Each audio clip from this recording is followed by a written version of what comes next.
Hey guys, what's going on? John here from What's Spinning, here tonight to chat about a couple of my favorite EPs from the year 2020. So yeah, we're just gonna kind of dive right into it. I've, reviewed a fair share of EPs this year. I wanted to review a few more. Some quick honorable mentions. Didn't really like that James Blake EP that came out early this year. Really loved his return to form on that album. Also, really enjoyed that little EP we got from Kelly Moran and Prurient a few weeks ago. Outside of that, though, let's chat about my 5 favorite EPs of the year.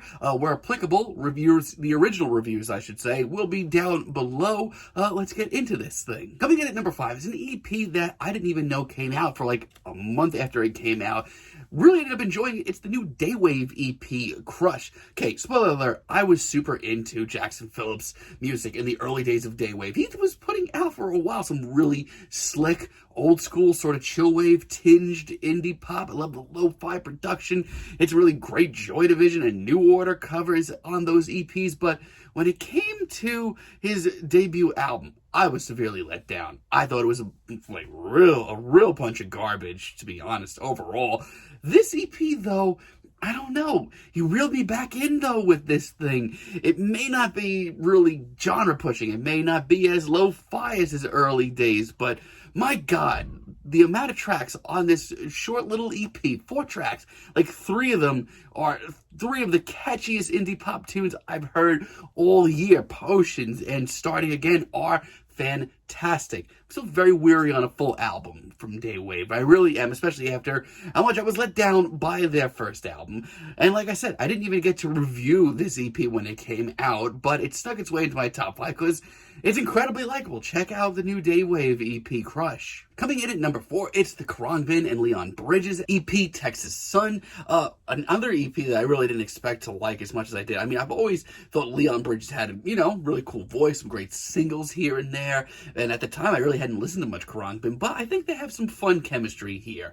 At the time, it's ironic to think that I was enjoying this EP, but questioning the fact that there were vocals all of a sudden in Khruangbin's music. Then, of course, they want to come out with their album later that they dropped this year, and it's filled with vocals, which I don't think is a terrible thing, but this is just a really great little EP. It's very steamy, it's so burnt out, it's great to just put on, chill out to. Really great, passionate vocals from Leon on this EP. It's super cool, it's romantic, it's just perfect for a hot summer's day, putting this on, letting it roll out. It's really cool. Also, the title track, you're going to see to my top 50 this year. It's a really cool track. Love this little EP. Coming in at number 3 is my favorite pop EP of the year from Mr. Troye Sivan. This little EP he dropped is awesome. Troye, I think, has been getting better and better with each release. I was kind of weary on him with his debut album. I thought his second album had really great singles, but still I wasn't feeling it overall. But this EP is great.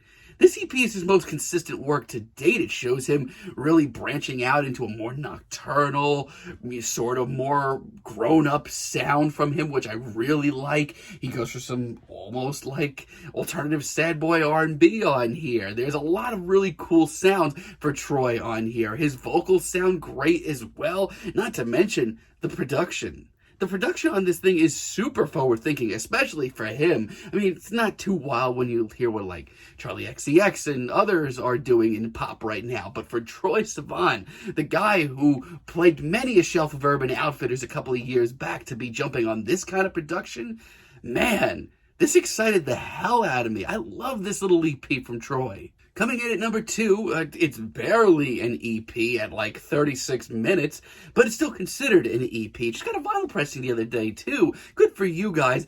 It's the new Animal Collective EP, Bridge to Quiet. This is, I think, my most pleasant surprise of the year.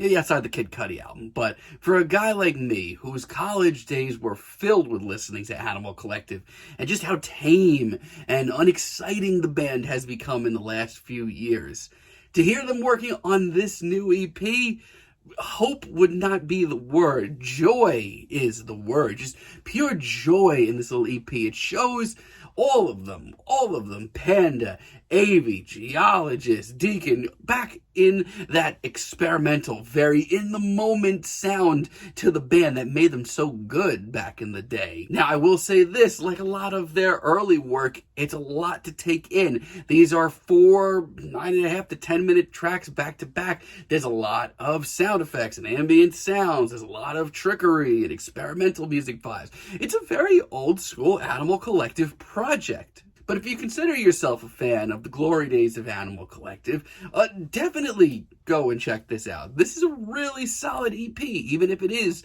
barely an EP at like 37 minutes or whatever it is. And in case you haven't guessed, the EP that I've listened to the most this year. Another one that people are arguing it's an EP or a mini album. Get over yourselves. It's an EP. It's like 18 minutes long, but it's the one that I've listened to the most. I listened to this thing last week and it sounds just as fresh as it did back in February and March. It still absolutely rips. I'm talking about the new Denzel Curry and Kenny Beats EP Unlocked. This thing is freaking fire. This is the reason why Denzel Curry is on the streak that he is right now. The guy puts out these projects that are just constantly charismatic, constantly energetic. His flows are constantly really shifting and just absolutely getting better every time. He hops on the production with Kenny Beats here, who outdid himself. This is a bizarre little EP. It is very futuristic. It is very forward-thinking for two guys that have been known to do that, on a pretty consistent basis. But it is wild. It is fresh sounding. It is some of the most hardcore hip-hop I've heard all year. It is just an absolute blast, and I cannot recommend it enough. It's awesome. We don't deserve Denzel Curry right now. The guy is on fire in more ways than one. So yeah, that's going to do it. I just wanted to touch down on these EPs quick, just in case anybody missed them. Obviously, the reviews will be down below in the description if you want to go and check out my whole review on any of these EPs. But yeah, we are in the weeds of List Week 2020, ladies and gentlemen. Tune in tomorrow, going through top 50 of my favorite singles of the year. And tune in later this week for my top 20 albums of the year. Don't forget to follow me on Instagram, Twitter, everywhere. Share. And as always, have a wonderful day, guys.